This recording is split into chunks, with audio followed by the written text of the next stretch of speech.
बहू ने ससुर को बाहर गेट पर खड़े देखा तो अंदर आकर पति से बोली, लगता है बूढ़े को पैसों की जरूरत आ पड़ी है।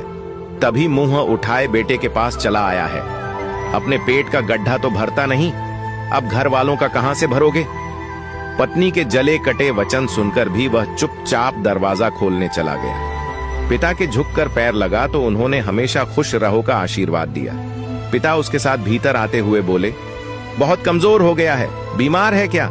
वह बोला, नहीं बापू, मौसम बदल रहा है ना, इसलिए थोड़ा वजन कम हो गया है। फिर उसने कमरे से खटिया निकालकर छोटे से चौक में रख दी। बापू खाट पर बैठकर इधर उधर देखने लगा। फिर बोला, बच्चे स्कूल गए होंगे शायद? वह बोला, नहीं बापू, आज छुट्टी है, बाहर खेल रहे हैं। किवाड़ की ओट में खड़ी बीवी का दिल किया बोलकर बता दे कि कोई छुट्टी वृट्टी नहीं है। फीस न भर पाने के कारण स्कूल वालों ने उन्हें स्कूल से निकाल दिया है। मगर बड़ी मुश्किल से उसने खुद को चुप रखा।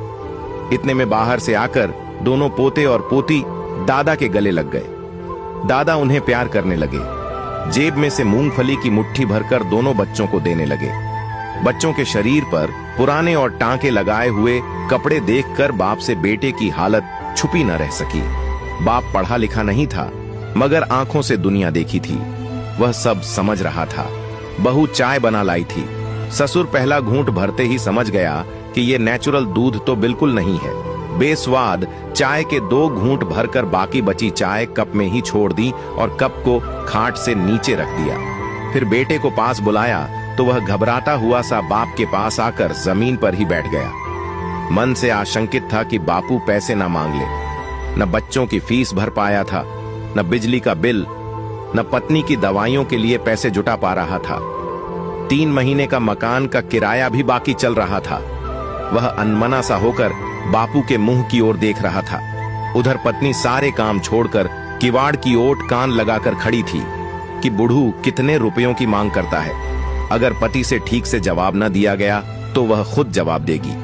कुछ देर सोचकर बापू बोला, इस बखत काम का बहुत लोड है, मजदूर भी महंगे हो गए हैं, इसलिए टाइम नहीं है। रुकने के लिए आज ही 4 बजे की ट्रेन से वापस जाऊंगा। 4 महीने से तुम्हारा कोई समाचार नहीं आया। तुम्हारी मां को बहुत फिक्र हो रही थी, इसलिए उसने मुझे जबरदस्ती यहां भेजा है। मैं तुम्हारा बाप हूं, मुझे मालूम है जब तुम परेशान होते हो तभी ऐसा करते हो। फिर पिता ने कमीज की अंदर वाली जेब से 500 रुपये की 2 गड्डियां निकालकर बेटे की तरफ बढ़ाते हुए कहा, रख लो। चने की फसल अच्छी गई थी, घर में किसी प्रकार की कमी नहीं है, सब मजे में है। मगर तुम बहुत कमजोर लग रहे हो, ढंग से खाया पिया करो।